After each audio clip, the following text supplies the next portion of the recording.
जय श्री कृष्णा, राधे राधे। आप सभी भक्तों का आपके अपने यूट्यूब चैनल श्री कृष्ण दीवानी में हार्दिक स्वागत है। आज हम सुन रहे हैं मार्गशीर्ष मास महात्म्य के अध्याय 27 की कथा में श्रीमद् भागवत महापुराण से जय भोगी राजा ययाति की शेष कथा। सर्वप्रथम भगवान का स्मरण करते हुए सभी बोलिए, ओम नमो भगवते वासुदेवाय। श्री राधा कृष्णाभ्याम नमो नमः।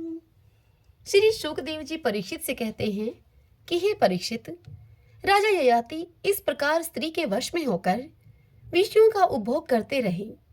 एक दिन जब अपने अधः पतन पर दृष्टि उनकी गई, तब उन्हें बड़ा ही वैराग्य हुआ और फिर उन्होंने अपनी प्रिय पत्नी देवयानी से इस गाथा का गान किया।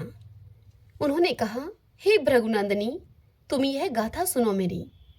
पृथ्वी में मेरे ही समान विषयी का यह सत्य इतिहास है। ऐसे ही ग्रामवासी विषयी पुरुषों के संबंध में वनवासी जितेंद्रिय पुरुष दुख के साथ विचार किया करते हैं कि इनका कल्याण भला कैसे होगा। हे देवयानी रानी, तुम मेरी बात सुनो। एक बकरा था। वह वन में अकेला ही अपने को प्रिय लगने वाली वस्तुएं ढूंढता हुआ घूम रहा था। फिर उसने देखा कि अपने कर्मवश एक बकरी कुएं में गिर पड़ी है। वह बकरा बड़ा ही कामी था। वह बकरा सोचने लगा कि इस बकरी को किस प्रकार से कुएं से निकाला जाए। फिर उसने अपने सींग से कुएं के पास की धरती को खोद डाला और रास्ता तैयार कर लिया। जब वह सुंदर बकरी कुएं से बाहर निकली तो उसने उस बकरे से ही प्रेम करना चाहा। वह दाढ़ी मूछ मंडित बकरा हष्ट-पुष्ट जवान, बकरियों को सुख देने वाला, विहार कुशल और बहुत ही प्यारा था। जब दूसरी बकरियों ने उसे देखा कि कुएं में गिरी हुई बकरी ने उसे अपना प्रेम पात्र चुन लिया है, तब उन्होंने भी उसी को अपना पति बना लिया। वे तो पहले से ही पति की तलाश में थीं। उस बकरे के सिर पर कामरूप पिशाच सवार था। वह अकेला ही बहुत सी बकरियों के साथ विहार करने लगा और अपनी सब सुध बुध उसने खो दी। जब उसकी कुएं से निकाली हुई प्रियतमा बकरी ने देखा कि मेरा पति तो अपनी दूसरी प्रियतमा बकरी से विहार कर रहा है, तो उसे बकरे की यह करतूत सहन न हुई। उसने देखा कि यह तो बड़ा ही कामी है, इसके प्रेम का कोई भरोसा नहीं है। यह तो मित्र के रूप में शत्रु का काम कर रहा है। इसलिए वह बकरी उस इंद्रिय लोलुप बकरे को छोड़कर बड़े ही दुख से अपने पालने वाले के पास चली गई। वह दीन कामी बकरा उसे मनाने के लिए मैं करता हुआ उसके पीछे पीछे वहां चला गया, परंतु उसे मार्ग में मना न सका। उस बकरी का स्वामी एक ब्राह्मण था। उसने क्रोध में आकर बकरे के लटकते हुए अंडकोश को काट दिया, परंतु अपनी ही पाली हुई बकरी का भला करने के लिए उसने फिर से उस अंडकोश को उस बकरे के साथ जोड़ दिया। उसे इस प्रकार के बहुत से उपाय मालूम थे। हे प्रिय, इस प्रकार अंडकोश जुड़ जाने पर वह बकरा फिर से कुएं से निकाली हुई बकरी के साथ बहुत दिनों तक विषय भोग करता रहा, परंतु आज तक उसे संतोष न हुआ। हे सुंदरी, मेरी भी यही दशा है। तुम्हारे प्रेम पाश में बंधकर मैं भी अत्यंत दीन हो गया। तुम्हारी माया से मोहित होकर मैं अपने आप को भी भूल गया हूँ। हे प्रिय, पृथ्वी में जितने भी धान्य अर्थात चावल, जौ आदि, स्वर्ण, पशु और स्त्रियां हैं, वे सब के सब मिलकर भी उस पुरुष के मन को संतुष्ट नहीं कर सकते जो कामनाओं के प्रहार से जर्जर हो रहा है।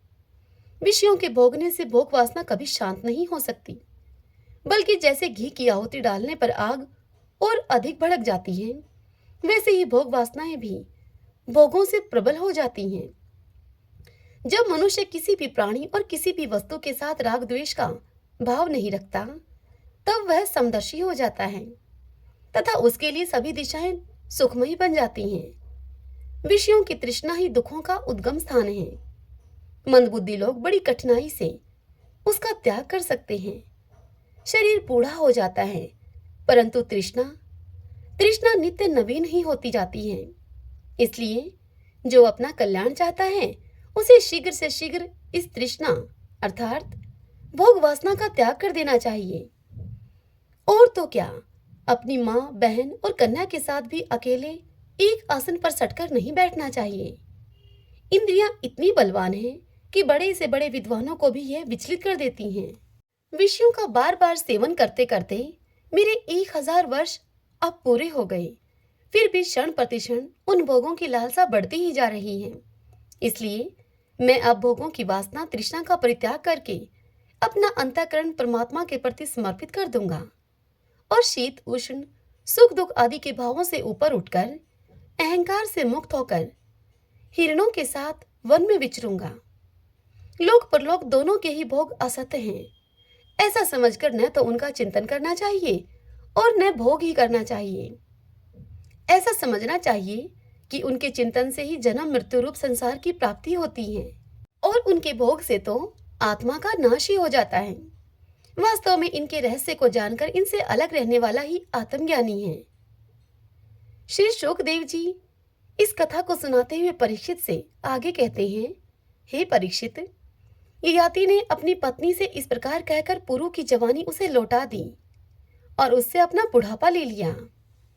यह इसलिए कि अब उनके चित्त में विषयों की वासना नहीं रह गई थी। इसके बाद उन्होंने दक्षिण पूर्व दिशा में दुर्धयु, दक्षिण में यदु, पश्चिम में तुर्वसु और उत्तर में अनु को अपने पुत्रों को राज्य दे दिया।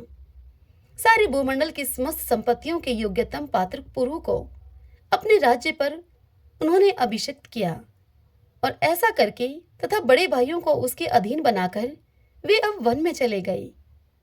यद्यपि राजा ययाति ने बहुत वर्षों तक इंद्रियों से विषयों का सुख भोगा था, परंतु जैसे पांख निकल आने पर पक्षी अपना घोंसला छोड़ देता है, ठीक वैसे ही उन्होंने एक क्षण में ही अपना सब कुछ छोड़ दिया और वन में जाकर राजा ययाति ने समस्त आसक्तियों से छुट्टी पा ली।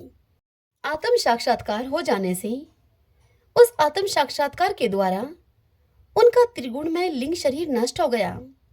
उन्होंने माया मल से रहित पर ब्रह्मा परमात्मा वासुदेव में मिलकर उस भागवती गति को प्राप्त किया जो कि बड़े बड़े भगवान के प्रेमी संतों को प्राप्त होती है।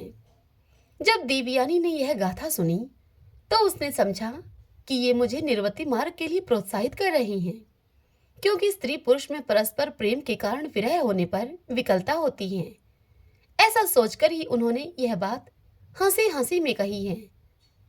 स्वजन संबंधियों का जो ईश्वर के अधीन है, एक स्थान पर इकट्ठा हो जाना वैसा ही है जैसा कि प्याऊ पर पथिकों का इकट्ठा होना। यह सब भगवान की माया का खेल और स्वप्न के सरीखा ही है। ऐसा समझकर देवयानी ने सब पदार्थों की आसक्ति त्याग दी और अपने मन को भगवान श्री कृष्ण में तन्मय करके बंधन के हेतु लिंग शरीर का परित्याग कर दिया। वह भगवान को प्राप्त हो गई। उसने भगवान को नमस्कार करके कहा कि समस्त जगत के हे रचेता, हे सर्वंतर्यामी, सबके आश्रय स्वरूप सर्वशक्तिमान भगवान वासुदेव को मेरा नमस्कार है, जो परम शांत और अनंत तत्व हैं। उसे मैं नमस्कार करती हूँ। श्रीमन नारायण नारायण हरि हरि, भजमन नारायण नारायण हरि हरि। आइए अब हम श्रीमद् भगवद गीता से अध्याय 9 और 10 के उपदेश को सुने। श्री भगवान अर्जुन से बोले, हे अर्जुन, तुझ दोष दृष्टि रहित भक्त के लिए इस परम गोपनीय विज्ञान सहित ज्ञान को पुनः मैं भली भांति कहूंगा, जिसको जानकर तू दुख रूप संसार से मुक्त हो जाएगा। यह विज्ञान सहित ज्ञान सब विद्याओं का राजा, सब गोपनीयों का राजा, अति पवित्र, अति उत्तम, प्रत्यक्ष फल वाला, धर्म युक्त, साधन करने में बड़ा ही सुगम और अविनाशी है। हे परंतप, इस उपयुक्त धर्म में श्रद्धा रहित पुरुष मुझको न प्राप्त होकर मृत्यु रूप इस संसार चक्र में भ्रमण करते रहते हैं। मुझ निराकार परमात्मा से यह सब जगत जल से बर्फ के सदृश परिपूर्ण है और सब भूत मेरे अंतर्गत संकल्प के आधार स्थित हैं, किंतु वास्तव में मैं उनमें स्थित नहीं हूँ। वे सब भूत मुझ में स्थित नहीं हैं, किंतु तू मेरी ईश्वरीय योग शक्ति को देख कि भूतों का धारण पोषण करने वाला और भूतों को उत्पन्न करने वाला भी मेरा आत्मा वास्तव में भूतों में स्थित नहीं है। जैसे आकाश से उत्पन्न सर्वत्र विचरने वाला महान वायु सदा आकाश में ही स्थित है, ठीक वैसे ही मेरे संकल्प के द्वारा उत्पन्न होने से संपूर्ण भूत मुझ में स्थित हैं, ऐसा जान। हे अर्जुन, कल्पों के अंत में सब भूत मेरी प्रकृति को प्राप्त होते हैं, अर्थात प्रकृति में लीन होते हैं, और कल्पों के आदि में उनको मैं फिर रचता हूँ। अपनी प्रकृति को अंगीकार करके स्वभाव के बल से परतंत्र हुए इस संपूर्ण भूत समुदाय को बार बार उनके कर्मों के अनुसार रचता हूँ। हे अर्जुन, उन कर्मों में आसक्ति रहित और उदासीन के सदृश स्थित मुझ परमात्मा को वे कर्म नहीं बांधते। हे अर्जुन, मुझ अधिष्ठाता के सकाश से प्रकृति चराचर सहित सर्व जगत को रचती है और इस हेतु से ही यह संसार चक्र घूम रहा है। मेरे परम भाव को न जानने वाले मूढ़ लोग मनुष्य का शरीर धारण करने वाले मुझ संपूर्ण भूतों के महान ईश्वर को तुच्छ समझते हैं, अर्थात अपनी योगमाया से संसार के उद्धार के लिए मनुष्य रूप में विचरते हुए मुझ परमेश्वर को साधारण मनुष्य मानते हैं। वे व्यर्थ आशा, व्यर्थ कर्म और व्यर्थ ज्ञान वाले विक्षिप्त चित्त अज्ञानी जन राक्षसी, असुरी और मोहिनी प्रकृति को ही धारण किए रहते हैं।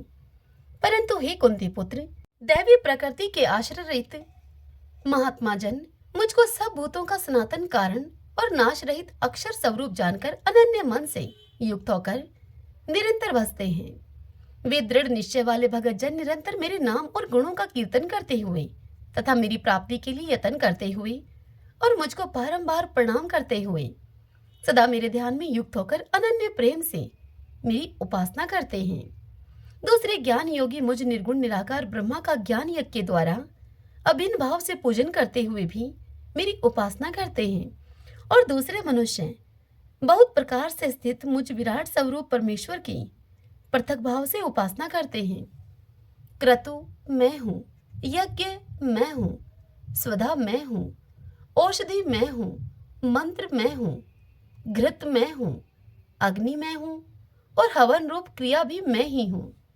इस संपूर्ण जगत का दाता अर्थात धारण करने वाला एवं कर्मों के फल को देने वाला पिता माता पितामह जानने योग्य पवित्र ओमकार तथा ऋग्वेद, सामवेद और यजुर्वेद भी मैं ही हूँ। हे अर्जुन, प्राप्त होने समय परम धाम भरण पोषण करने वाला, सबका स्वामी, शुभाशुभ का देखने वाला, सबका वास स्थान, शरण लेने योग्य, प्रति उपकार न चाहकर हित करने वाला, सबकी उत्पत्ति प्रलय का हेतु, स्थिति का आधार, निदान और अविनाशी कारण भी मैं ही हूँ। मैं ही सूर्य रूप से तपता हूँ, वर्षा का आकर्षण करता हूँ और उसे बरसाता हूँ। हे अर्जुन, मैं ही अमृत और मृत्यु हूँ और सतासत भी मैं ही हूँ। तीनों वेदों में विधान किए हुए सकाम कर्मों को करने वाले, सोमरस को पीने वाले, पाप रहित पुरुष मुझको यज्ञों के द्वारा पूजकर स्वर्ग की प्राप्ति चाहते हैं।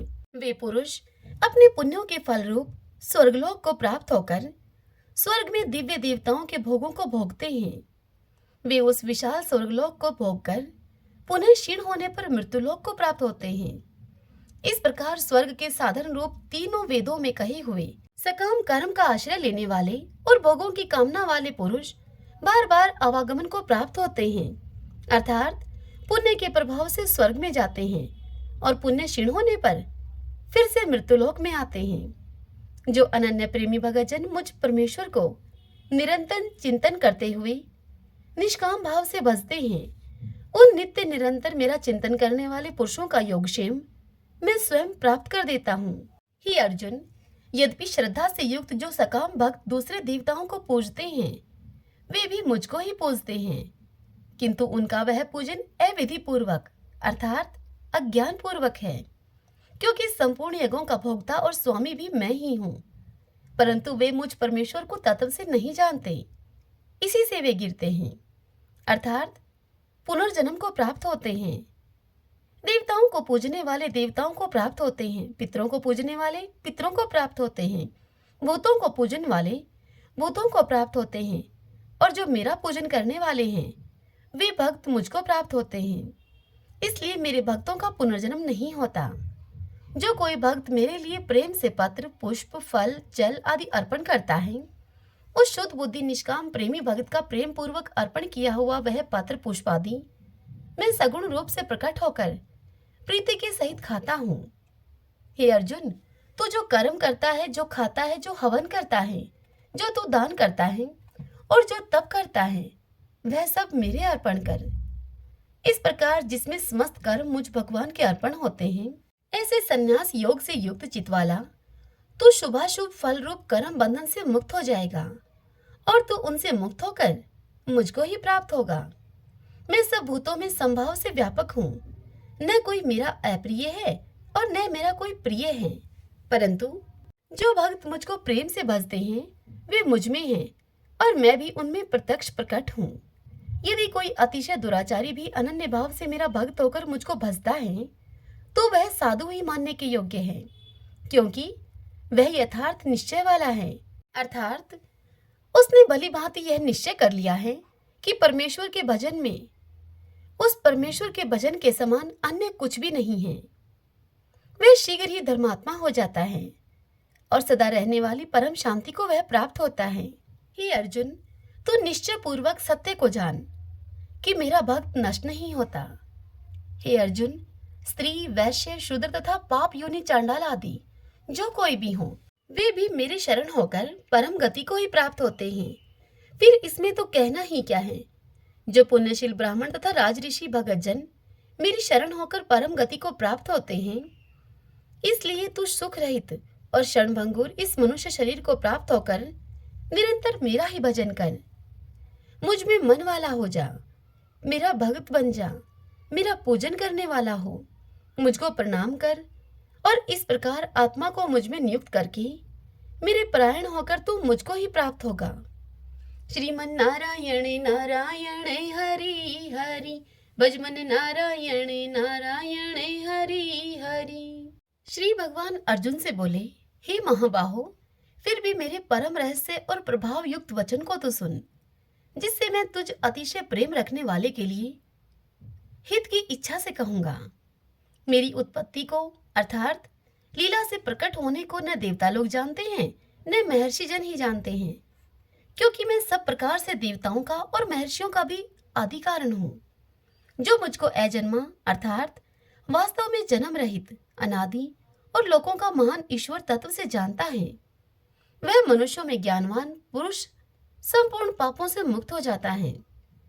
निश्चय करने की शक्ति, यथार्थ ज्ञान, असमूढ़ता, क्षमा, सत्य, इंद्रियों का वश में करना, मन का निग्रह तथा सुख दुख, उत्पत्ति प्रलय और भय अभय तथा अहिंसा, क्षमता, संतोष, तप, दान, कीर्ति और अपकीर्ति, ऐसे ये प्राणियों के नाना प्रकार के भाव मुझसे ही होते हैं। 7 महर्षि जन, 4 उनके भी पूर्व में होने वाले सनकादि तथा स्वयंभू मनु आदि 14 मनु, ये मुझ में भाव वाले सब के सब मेरे संकल्प से उत्पन्न हुए हैं, जिनकी संसार में यह संपूर्ण प्रजा है। जो पुरुष मेरी इस परम ऐश्वर्य रूप विभूति को और योग शक्ति को तत्व से जानता है, वह निश्चल भक्ति योग से युक्त हो जाता है। इसमें कुछ भी संशय नहीं है। मैं वासुदेव ही संपूर्ण जगत की उत्पत्ति का कारण हूँ और मुझसे ही यह सब जगत चेष्टा करता है। इस प्रकार समझकर श्रद्धा और भक्ति से युक्त बुद्धिमान भगत जन मुझ परमेश्वर को ही निरंतर भजते हैं। निरंतर मुझ में मन लगाने वाले और मुझ में ही प्राणों को अर्पण करने वाले भगत जन मेरी भक्ति की चर्चा के द्वारा आपस में मेरे प्रभाव को जनाते हुए तथा गुण और प्रभाव के सहित मेरा कथन करते हुए ही निरंतर संतुष्ट होते हैं और मुझ वसुदेव में ही निरंतर रमण करते हैं। उन निरंतर मेरे ध्यान आदि में लगे हुए और प्रेम पूर्वक भजने वाले भक्तों को मैं तत्व ज्ञान रूप योग देता हूँ, जिससे कि वे मुझको ही प्राप्त होते हैं।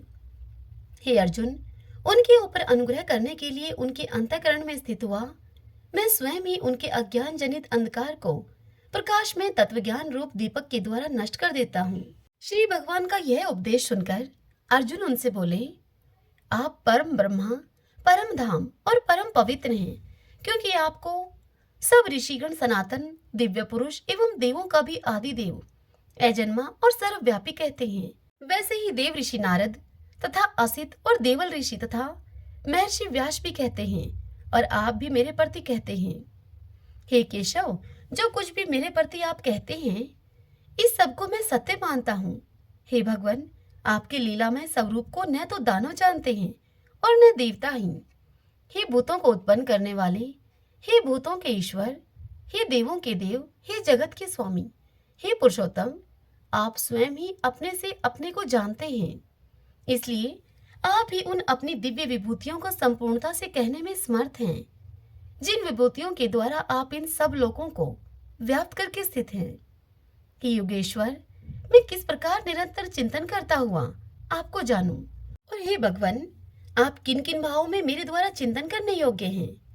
हे जनार्दन, अपनी योग शक्ति को और विभूति को फिर भी विस्तार पूर्वक से आप कहिए, क्योंकि क्योंकि आपके अमृतमय वचनों को सुनते हुए मेरी तृप्ति नहीं होती, अर्थात सुनने की उत्कंठा बनी ही रहती है। यह सुनकर श्री भगवान बोले, हे कुरुश्रेष्ठ, अब मैं जो मेरी दिव्य विभूतियां हैं उनको तेरे लिए प्रधानता से कहूंगा, क्योंकि मेरे विस्तार का अंत नहीं है। हे अर्जुन, मैं सब भूतों के हृदय में स्थित सबका आत्मा हूँ तथा संपूर्ण भूतों का आदि, मध्य और अंत भी मैं ही हूँ। मैं अदिति के 12 पुत्रों में विष्णु और ज्योतियों में किरणों वाला सूर्य हूँ तथा मैं 49 वायु देवताओं का तेज और नक्षत्रों का अधिपति चंद्रमा हूँ। मैं वेदों में सामवेद हूँ, देवों में मैं इंद्र हूँ, इंद्रियों में मैं मन हूँ और भूत प्राणियों की चेतना अर्थात जीवन शक्ति हूँ। मैं एकादश रुद्रों में शंकर हूँ और यक्ष तथा राक्षसों में धन का स्वामी कुबेर हूँ। मैं 8 वसुओं में अग्नि हूँ और शिखर वाले पर्वतों में मैं सुमेरु पर्वत हूँ। पुरोहितों में मुखिया बृहस्पति मुझको जान। हे पार्थ, मैं सेनापतियों में स्कंद और जलाशयों में समुद्र हूँ। मैं महर्षियों में भृगु और शब्दों में एक अक्षर अर्थात ओंकार हूँ। सब प्रकार के यज्ञों में जप यज्ञ और स्थिर रहने वालों में हिमालय पहाड़ हूँ। मैं सब वृक्षों में पीपल का वृक्ष, देव ऋषियों में नारद मुनि, गंधर्वों में चित्ररथ और सिद्धों में कपिल मुनि हूँ।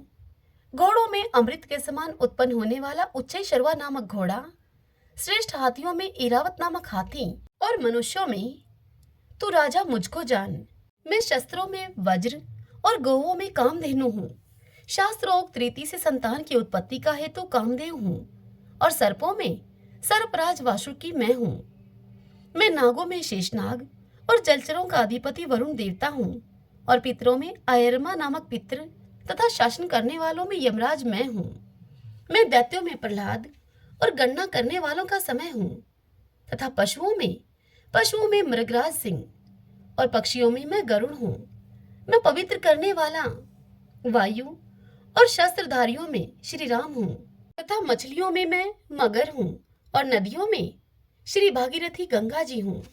हे अर्जुन, सृष्टियों का आदि और अंत तथा मध्य भी मैं ही हूँ। मैं विद्याओं में अध्यात्म विद्या अर्थात ब्रह्मा विद्या और परस्पर विवाद करने वालों का तत्व निर्णय के लिए किया जाने वाला वाद हूँ। हे अर्जुन, मैं अक्षरों में आकार हूँ, समासों में द्वंद्व नामक समास हूँ, अक्षय काल अर्थात काल का भी महाकाल तथा सब और मुख वाला विराट स्वरूप सबका धारण पोषण करने वाला भी मैं ही हूँ। मैं सबका नाश करने वाला मृत्यु और उत्पन्न होने वालों का उत्पत्ति हेतु हूँ तथा स्त्रियों में कीर्ति, श्री, वाक, स्मृति, मेधा, धृति और क्षमा हूँ तथा गायन करने योग्य श्रुतियों में मैं वृत्रसाम और छंदों में गायत्री छंद हूँ तथा महीनों में मार्गशीर्ष और ऋतुओं में बसंत हूँ। मैं छल करने वालों में जुआ और प्रभावशाली पुरुषों का प्रभाव हूँ।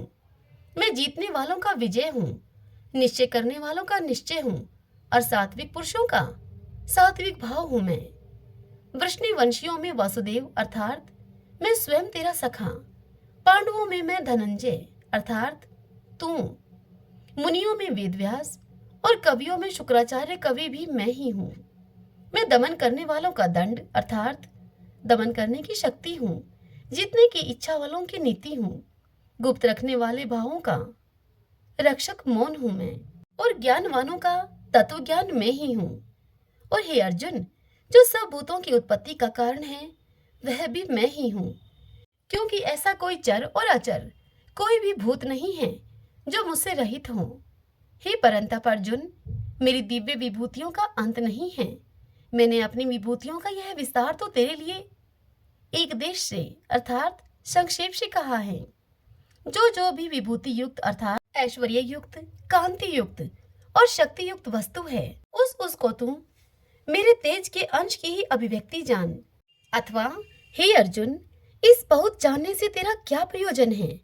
मैं इस संपूर्ण जगत को अपनी योग शक्ति के एक अंश मात्र से धारण करके स्थित हूँ। श्रीमन नारायण नारायण हरि हरि, भजमन नारायण नारायण हरि हरि। छोटा सा गांव था। उस गांव में दो दोस्त रहा करते थे। एक का नाम था भोला और दूसरे दोस्त का नाम था नंदू। दोनों ही विष्णु भगवान के परम भक्त थे। वे दोनों ही विष्णु भगवान की पूजा बड़ी विधि विधान से किया करते थे। वे दोनों हमेशा की तरह मेहनत मजदूरी करने के लिए गांव से शहर को जाया करते थे। उस दिन भी वह मेहनत मजदूरी करने के लिए गांव से शहर जा रहे थे। जंगल के रास्ते में जब वह जा रहे थे तो उनके रास्ते में भगवान विष्णु का एक मंदिर था। वे दोनों हमेशा की तरह ही भगवान विष्णु के दर्शन करके वहां थोड़ी देर बैठ गए। तभी वहां पर एक आकाशवाणी हुई। विष्णु भगवान ने उनसे कहा कि मैं तुम्हारी दोनों की भक्ति से बड़ा प्रसन्न हूँ। मैं तुम दोनों को एक एक ऐसी लकड़ी दे रहा हूँ जिसे अन्य लकड़ियों को छुआने मात्र से ही समस्त लकड़ियां सोने की बन जाएंगी। तुम इस धन को भलाई के काम में प्रयोग करना, गलत काम में इस धन को मत लगाना। अगर तुम दोनों ने इस धन को गलत काम में लगाया तो यह लकड़ी अपने आप ही गायब हो जाएगी। हे वत्स, तुम्हारी 7 गलतियों को मैं माफ करूंगा, लेकिन अगर तुमने 8वीं गलती की तो उस 8वीं गलती के होते ही यह लकड़ी अपने आप गायब हो जाएगी। तदंतर वहां उनके सामने एक एक लकड़ी आ गई। दोनों यह देखकर बहुत ही प्रसन्न हुए। उन्होंने भगवान विष्णु को प्रणाम किया और अब मंदिर से बाहर आ गए। दोनों ने मजदूरी करने का विचार अब त्याग दिया। दोनों अपने अपने घरों में आ गए। भोला बहुत ही सीधा साधा और सरल स्वभाव का था। उसके घर में उसके 2 बेटे, एक बूढ़ी माँ और एक उसकी पत्नी सुशीला थी। भोला जब घर वापस आ गया तो सुशीला ने अर्थात उसकी पत्नी ने उससे पूछा कि आप इतनी जल्दी मजदूरी से कैसे आ गए। तब भोला ने अपनी पत्नी और अपनी माँ को सारी बात बताई और यह भी बताया कि यदि हम इस लकड़ी का गलत उपयोग करेंगे, इस लकड़ी से प्राप्त धन को यदि हम किसी गलत कार्य में लगाएंगे तो यह लकड़ी स्वतः ही गायब हो जाएगी। तदंतर भोला ने उस लकड़ी से एक अन्य लकड़ी को छुआ तो वह लकड़ी सोने की बन गई। अब भोला ने उस लकड़ी के पैसों से भलाई का काम किया। उसने स्कूल खुलवाए, बाग बगीचे बनवाए, अनाथ आश्रम खुलवाए, गरीबों में दान किया, गरीबों को खाना खिलाया। भोला ने उन समस्त पैसों को गलत काम में नहीं लगाया। भोला की पत्नी ने कई बार उससे कहा कि हम घर बनवा लेते हैं, हमारा घर टूटा फूटा है, जेवर बनवा लेते हैं, लेकिन भोला ने उसकी एक न मानी और उसे साफ मना कर दिया। भोला का नाम दान दाताओं में अब सबसे ऊपर आने लगा। उधर दूसरी तरफ नंदू, जो कि भोला का दोस्त था और उसे विष्णु भगवान ने प्रसन्न होकर वह दूसरी लकड़ी दी थी, उस लकड़ी से प्राप्त होने वाले धन को नंदू ने गलत उपयोग किया। नंदू के मन में लालच आ गया। उसने अपना घर बनवाया, जेवर बनवाए, लेकिन कोई अच्छा काम नहीं किया और वह शराब पीने लगा। इस तरह से नंदू ने 7 गलतियां कर दी। जब नंदू ने 8वीं गलती की तो वह लकड़ी अपने आप गायब हो गई। नंदू ने उस लकड़ी को खूब ढूंढा, लेकिन उसे वह लकड़ी कहीं दिखाई न दी। उसने उस लकड़ी को ढूंढने के लिए घर का एक एक कोना छान दिया, लेकिन फिर भी उसे भगवान विष्णु की दी हुई वह लकड़ी कहीं न मिली। अब वह नंदू अपने दोस्त भोला के घर गया। उसने देखा कि भोला उसी कच्चे मकान में रहता है। तब नंदू ने भोला से कहा कि प्यारे दोस्त, मैं अपनी भगवान की लकड़ी को कहीं रखकर भूल गया हूँ, तुम एक दिन के लिए यह तुम्हारी लकड़ी मुझे दे दो। भोला तो बड़ा ही सीधा साधा और सरल स्वभाव का था। उसने नंदू की बात पे यकीन कर लिया और उसने अपनी लकड़ी नंदू को दे दी। नंदू उस जादुई लकड़ी को पाकर बड़ा खुश हुआ और उसने अपने घर पर आकर झट से उस लकड़ी से अन्य लकड़ी को छुआ और छूते ही वह अन्य लकड़ी कोयला बन गई। नंदू ने कई बार ऐसे किया, लेकिन हर बार लकड़ी कोयला बन जाती। नंदू को अब गुस्सा आया। वह भोला के घर गया और लगा उस पर गुस्सा करने कि तुमने लकड़ी बदल दी है। तब भोला ने अपनी उस लकड़ी से अन्य लकड़ियों को छुआ तो जैसे ही छुआ समस्त लकड़ियां सोने की बन गई। नंदू अब पछताने लगा। उसे भोला से अब जलन होने लगी।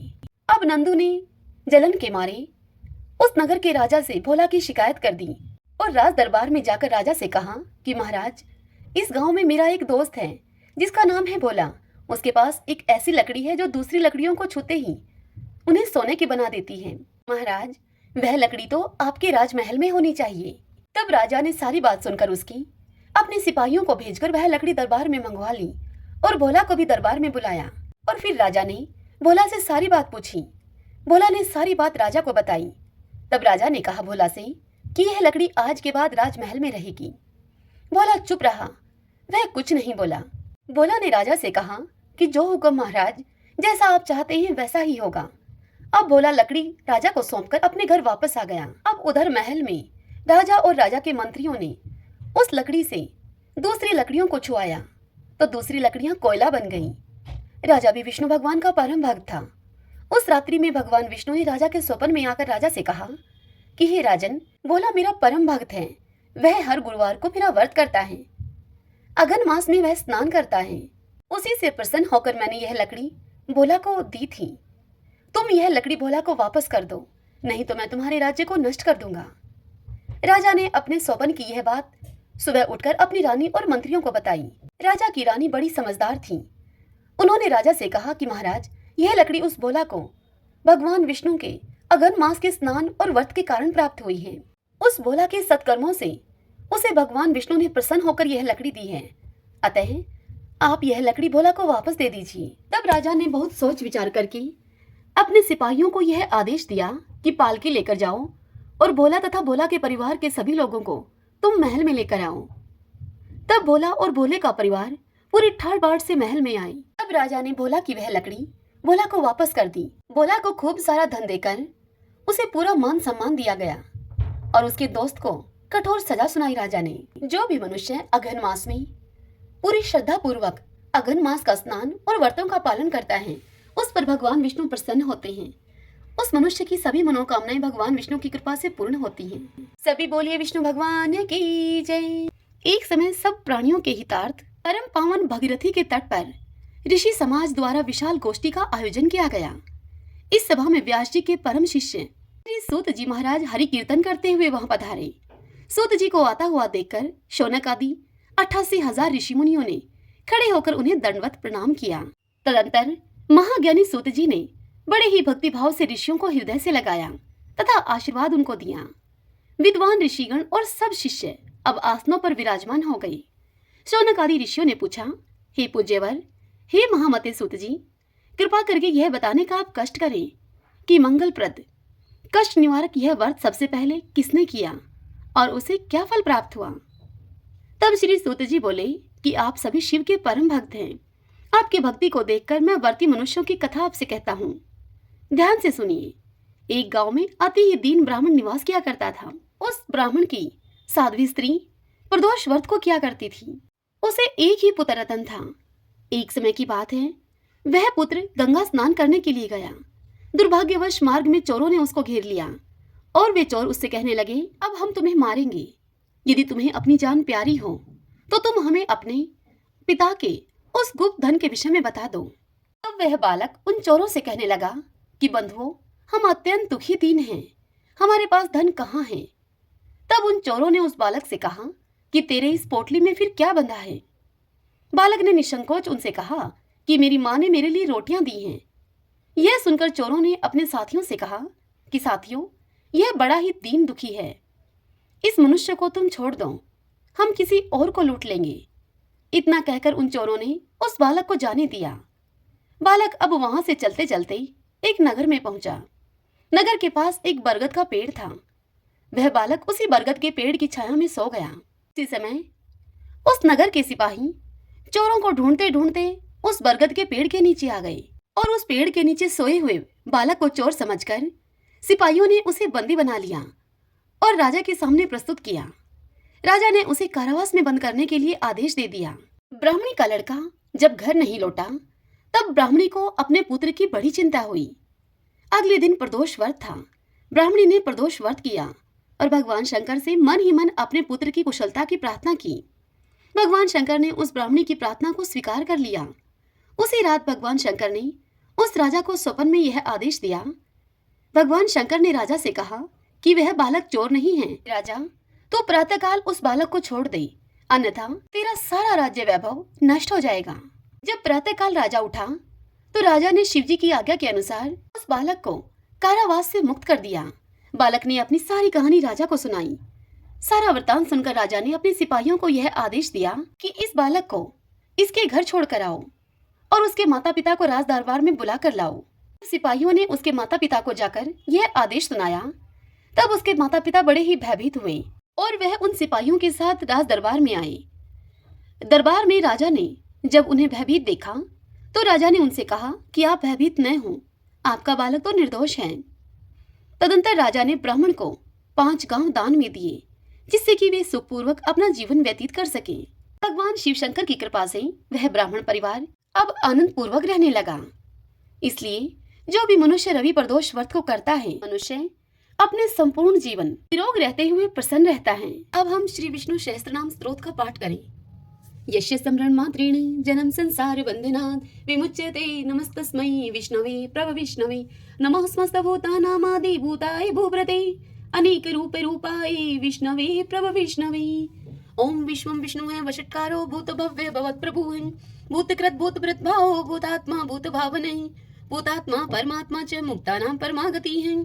अब यह पुरुष साक्षी क्षेत्रज्ञो अक्षर एव च योगो योग विद्याम नीता प्रधान पुरुषेश्वर है नारसिंह वपु है श्रीमान केशव पुरुषोत्तम है सर्व सर्व शिव स्थाणु भूतादि निर्भय है संभव भावनो व्रता प्रभु प्रभु ईश्वर है स्वयंभू है शंभुरादित्य पुष्कराक्षो महासुन है अनादि नित्नो दाता विद्याता धातुरुत्तम है अपरमेयो हर्षिकेश पदम नाभो अमर प्रभु है विश्वकर्मा मनुस्त्वष्टा सत्विष्टो सत्विरो ध्रुव है अग्रह है शाश्वत कृष्ण लोहिताक्ष प्रदर्दन है प्रभुत्व त्रिकुब्धाम पवित्रम मंगलम परम ईशाने प्राणदय प्राण ज्येष्ठ श्रेष्ठ प्रजापति है हिरण्यगर्भ भूगर्भ माधवो मधुसूदन है ईश्वरो विक्रमी धनवी मेधावी विक्रम कर्म है अनुत्तमो दुरादर्श कर्तक कर्तिरात्मवान है सुरेश शरणम शरम विश्वरीता प्रजा भवः अह संवत्सरो व्याल है प्रत्यय सर्वदर्शन है अजय है सर्वेश्वर सिद्ध सिद्धि सर्वादिरच्युत है वर्षा कपीर में आत्मा सर्वयोग विनीह सरत है वसु है वसु मना है सत्य समात्मा असम्मति है समय है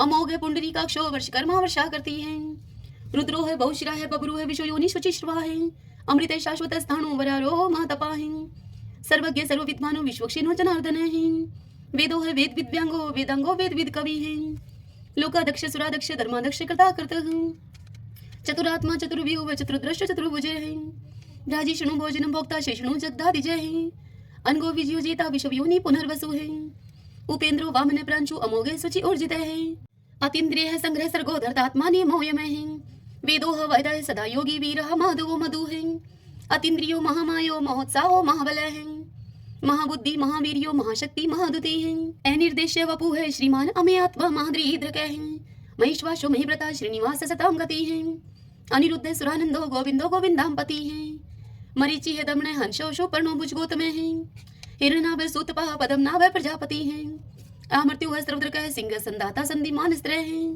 अजो है दुर्मुष्ण शास्ता विश्वतात्मा सुरारिया है गुरु है गुरुत्तमो धामो सत्य सत्य पराक्रम है निमिष है अनिमिष है सत्रगवि वाचस्पति रुधारदी है अग्रणी है ग्रामणी है श्रीमान न्याय नेता समीरण है शस्त्र मूर्धा विश्वात्मा शस्त्राक्ष शस्त्रपात आवर्तनो निर्वर्तात्मा संवर्त संपर मर्दन है अह संवर्तको वहनीय अनिलो धरणीधर है शिवप्रसाद प्रश्नात्मा विषवदरक विषव बुक विभु है सत्कृता सत्कृत साधु जहनो नारायणो नर है असंख्यो अपरमे आत्मा विशिष्ट शिष्टकृत सूचि है सिद्धार्थ सिद्धि संकल्प है सिद्धि सिद्धि साधन है वर्षाई वर्षपो विष्णु वर्ष परवा वर्षोदर है वर्धनो वर्धमान है विविक्त श्रुति सागर है सुभजो दुर्द्रो वाग्मी महेंद्रो वसुधो वसु है नीक रूप व्रत रूप है सिपविष्टि प्रकाश ने है औजस्ते जो दूती दर प्रकाशात्मा प्रताप ने है रिद्ध स्पष्ट अक्षरो मंत्र चंद्राशो भास्कर धोती है अमृतम शुद्ध भानु शशबिंदु सुरेश्वर है औषधम जगते सेतु सत्य धर्म पराक्रम है भूत भव्य भवननाथ है पवने पावनो अनलय है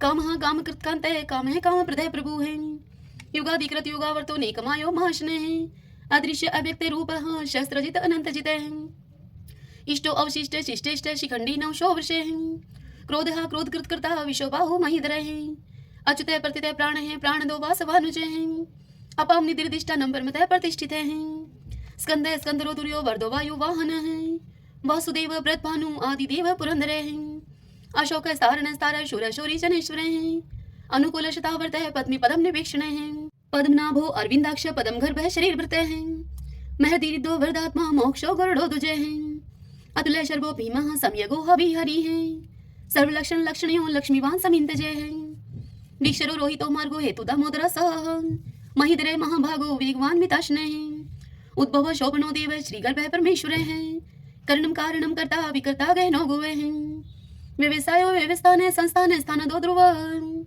प्रहर्दीप्रम स्पष्ट चतुष्ट पुष्ट शुभेक्षणे रामो विरामो वीरजो मार्गो नेवन्यो अन्ये वीर शक्तिमतम श्रेष्ठो धर्मोदरम विदुत्तमे वैकुंठे पुरुषे प्राणे प्राणदे प्रणवय प्रथु हिरण्यगर्भे शत्रुघ्नो व्याप्तो वायुर्दोक्षजे ऋतु है सुदर्शन काल परमेष्टि परिग्रह उग्र संवस्त्रो दक्षो विश्रमो विशव दक्षिणे विस्तार स्थावस्थाणु परमाणम बीजम व्ययम अर्थो अनर्थो महाकोशो महाभोगो महाधने अनिर्विणय सत्विष्ट है अभू है धर्म यूपो महामखे नक्षत्र नेमी नक्षत्री शमय शामय शमी हने यज्ञ इज्य महीजे चे कर्तुस्तरम स्ताम गति है सर्वदर्शी विमुक्तात्मा सर्वज्ञो ज्ञानम उत्तमम सुवर्तय सुमुख सूक्ष्म सुघोष सुखदय सुहृदय मनोहरो जीत क्रोधो वीरबाहु विधारणे स्वापने सर्वशो व्यापी नेकात्मा नेक क्रम करत वत्सलो वत्सलो वत्सी तरतन गर्भ तनेश्वरे धर्म गोप धर्म कृत धर्मी शत अशत शरम अक्षरम ए विज्ञाता शस्त्रांशु विधाता कृत लक्षणे गवस्तीने मी सत्वस्त सिंहो भूत महेश्वरे आदिदेवो महादेवो देवशो देव भृत गुरु उत्तर गोपतिर्गुप्ता ज्ञान गम्य पुरातने शरीर भूत भृत भोक्ता कपिंद्रो बुरी दक्षिणे सोमपो अमृतपः सोमः पुरुषित पुरुषोत्तमे विनियुजे सत्य संदो दाशरे सत्वतम पति जीवो है विनिता साक्षी मुकुंदो अमित विक्रमे अंबो निदिनंतात्मा मोददिशयो अनंतके अजय है मारे है स्वभावे जीता मित्र प्रमोदने आनंदो नंदनो नंद सत्य धर्मा त्रिविक्रमे महर्षि कपिलाचार्य कर्तघमेदनी पति हैं त्रिपद त्रिदशा अध्यक्षो मास्टरं कृतांत करते हैं महावराहो गोविंदे सुषेणे कनकांगदी गुह गभीरोगे नो गुप्त चक्र गदाधरे वेदा स्वंगो अजिते कृष्णो दृढ़ संकर्षणे अच्युते हैं वर्णो वारुणो वृक्ष पुष्कराक्षो महामना है भगवान भगानंदी वनमाली हलायुदे आदित्यो ज्योतिरादित्य शैषणो गतिस्तमः शुधन्वा गंड परशु है दारुणो दर्विण प्रदे द्विस्वर्ग सर्वदृग व्यासो वाचस्पति योनिजे त्रिशामा श्याम गय श्याम निर्वाणम वेशजम विष्के संन्यास कृष्ण शांते निष्ठा शांति प्रायणम शुभांगम शांति दे सत्रष्टा कुमुदय कुवलेशयः गोहति गोपतिर्गुप्ता वृषभाक्षो वृषप्रिय एनिवर्ति निर्वर्तात्मा संक्षिप्ता श्रीमकर शिव श्रीवत्स्वक्षा श्रीवाशय श्रीपति है श्रीमतांबर श्रीदय श्रीश श्रीनिवास श्रीनिधि है श्री विभावने श्रीदय श्रीक्रह श्रेय श्रीमान लोकत्रयाश्रय स्वक्षय स्वंगस्तानंदो नंदिर ज्योतिर्गणेश्वर विजितात्मा विधेयात्मा सत्कीर्ति छिन्न संशय उदृण सर्वत चक्षु अनिश शाश्वत अस्त्र भूषयो भूषणो भूत विशोक शोक नाशने अर्चिस्मान अर्चित कुंभ विशुद्धात्मा विशोधने अनिरुद्धो अप्रतिरथ प्रद्युम्नो अमित विक्रमे कालने मीनिहा वीर शौरी शूर्जनेश्वरे त्रिलोकात्मा त्रिलोकेश केशव केशिहारी कामदेव कामपाल कामिकांत कृतागमे अनिर्देश बपु विष्णु वीरो अनंतो धनंजय ब्राह्मणियो ब्रह्माकृत ब्रह्मा ब्रह्मा विवर्धने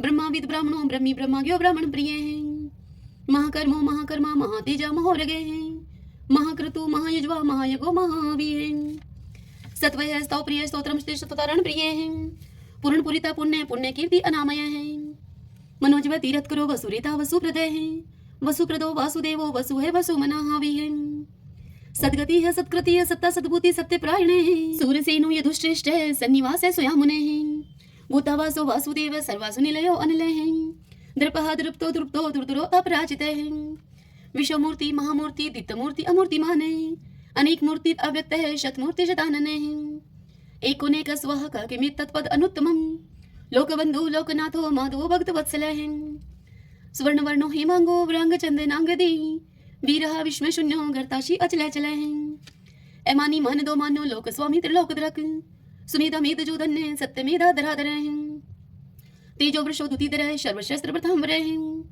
प्रग्रो निग्रो व्यग्रो नेक श्रृंगो गदागर्जय चतुर्मूर्ति चतुर्बाहु चतुर्व्यूह चतुर्गति चतुर आत्मा चतुर्भाव चतुर्वेद विद एकपात स्मावर्तो अनिर्वर्तात्मा दुर्जो दुर्ति कर्म दुर्लभो दुर्गमो दुर्गो दुरावासो दुरारिया शुभंगो लोक सारंग सुतंतु सुतंतु वर्धन इंद्र कर्मा महाकर्मा कृतकर्मा कृतागम उद्भवो सुंदरो सुंदो रत्ननाभ सुलोचन अर्को वाशन श्रृंगी जयंत सर विजयी स्वर्ण बिंदु अक्षोभ सर्वागी सुरेश्वर महाहदो महागतो महाभूतो महानिधि कुंदय कुंदय कुंदय पर्जने पावनो अनिल अमृताशो अमृतोपु सर्वज्ञ सर्वतो मुखे शूलुभ शुवर्त सिद्ध शत्रुज शत्रुतापने नेक्रोत उदंबरो अशुत चाणुरांत निशोधने शस्त्रार्थी सप्तजीव सप्तदा सप्तवाहन अमूर्ति अनगे अचिंत्य भय करत भय नाशने अणुः व्रतः कृश स्थूल गुणव्रत निर्गुणे महाने ऐद्रते सुवृत श्वासे प्रागवंशो वंशवर्धने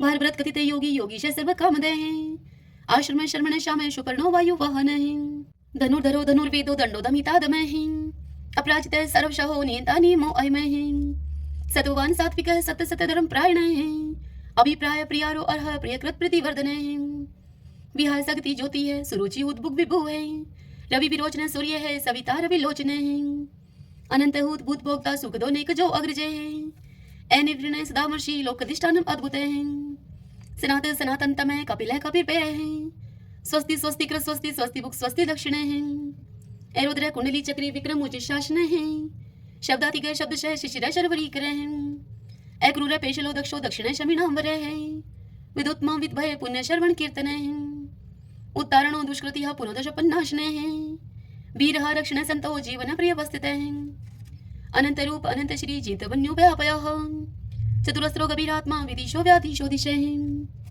अनादि पूर्व लक्ष्मी सुवीरो रुचिरांग दे जननो जन जन्मादि भीमो भीम पराक्रमे आधार नीलो ऐधाता पुष्पहाश प्रजागरे उद्रभग सत्पथाचार्य प्राणदय प्रणवय पणे परमाणम प्राण निल्य है प्राणव्रत प्राण जीवन है ततुम तत्विदेकात्मा जन्म मृत्यु जराति गए पूर्व स्वस्त्रसार सविता पर पितामह है यज्ञो यज्ञपति रजवा यज्ञांगो यज्ञ वाहन है यज्ञ व्रत यज्ञ कृत यज्ञ यज्ञ भुग यज्ञ साधन है यज्ञांत कृत गुहाम अन्नम अन्नादे एव च आत्मयोनि समझातो वेखान साम गायन है देवकी नंदन सृष्टा क्षितिश पाप नाशन है शंख व्रत नंद की चक्री शारंगधन मकदादर है रथांग पाणी अक्षोभ है सर्वपर हरणायुधे सर्वपर हरणायुधे ओम नमः इति विष्णु भगवान की जय। वंशी शोभित कर मधुर नील जलद तन श्याम अरुण अधर जनु बिंब फल नैन कमल अभिराम पूर्ण इंद्र अरविंद मुख पीतांबर शुभ साज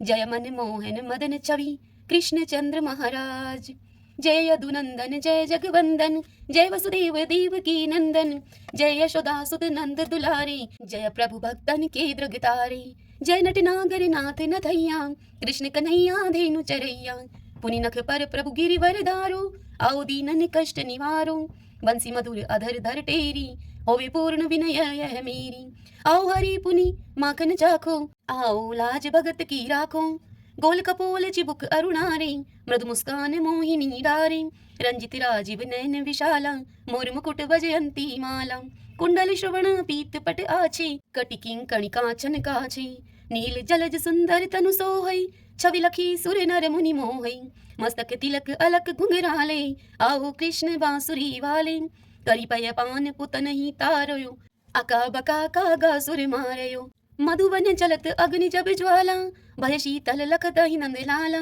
सुरपति जब ब्रज चढ़यो रिसाई मुसर धार वारी वर्षाई लगत लगत ब्रज चहन बहायो गोवर्धन नख धारी बचायो लखी यशोदा मन भ्रम अधिकाई मुख में चौधन भुवन दिखाई दुष्ट कंस अति उधम बचायो कोटि कमल जब फूल मंगायो नाथी काल यही तब तुम लीने चरण चिन्ह दे निर्भय कीने करी गोपिन संग रास विलासा सबकी पूर्ण करी अभिलाषा केतक महा असुर सहारियो कंस ही केश पकड़ दई मारियो मातु पिता की बंदी छुड़ाई उग्र सेन कह राज दिलाई मही से मृतक छो सुत लायो मातु देव की शोक मिटायो वो मासुर मुर दत्त सहारी लाए शट दस कुमारी दे भी मही तुण चीर सहारा जरा सिंधु राक्षस कह मारा असुर बकासुर आदिक मारयो भक्तन के तब कष्ट निवार्यो दीन सुदामा के दुख टारयो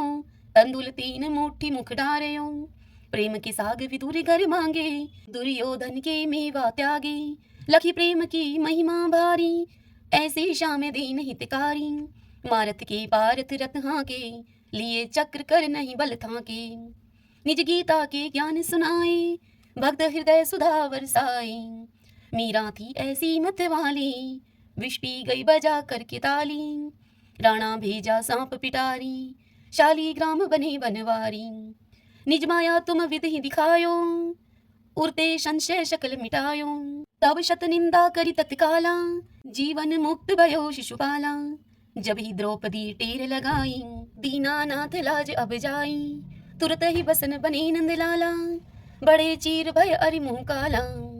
अस अनाथ के नाथ कन्हैया, डूबत भवर बचावत नैया। सुंदर दास आस उरधारी, दया दृष्टि कीजे बनवारी। नाथ सकल मम कुमति निवारो, क्षमहु वेगी अपराध हमारो। खोलो पट अब दर्शन दीजिए, बोलो कृष्ण कन्हैया की जय, बोलो कृष्ण कन्हैया की जय। यह चालीसा कृष्ण का पाठ करे उरधारी, अष्ट सिद्धि नवनिधि फल लह पदार्थ चारी, लह पदार्थ चारी। ओम श्री कृष्णाय नमो नमः। आइए अब हम श्री कृष्ण भगवान की आरती करते हैं। आरती युगल किशोर की जय, राधे तन मन धन निछावर की जय। रवि शशि कोटि बदन की शोभा, ताहि निरख मेरो मन लोभा। गोर श्याम मुख निरखत राजै, प्रभु को रूप नैन भर पीजे। कंचन थारी कपूर की बाती, हरियाए निर्मल भई छाती। फूलन की सीज फूलन की माला, रत्न सिंहासन बैठे नंदलाला। मोर मुकुट मुरली कर सोहे, नटवर वेश देख मन मोहे। ओढ़ो नील पीत पट सारी, कुंज बिहारी गिरवरधारी। श्री पुरुषोत्तम गिरवरधारी, आरती करत सकल ब्रज नारी। नंद नंदन वृषभानु किशोरी, परमानंद स्वामी अविचल जोरी।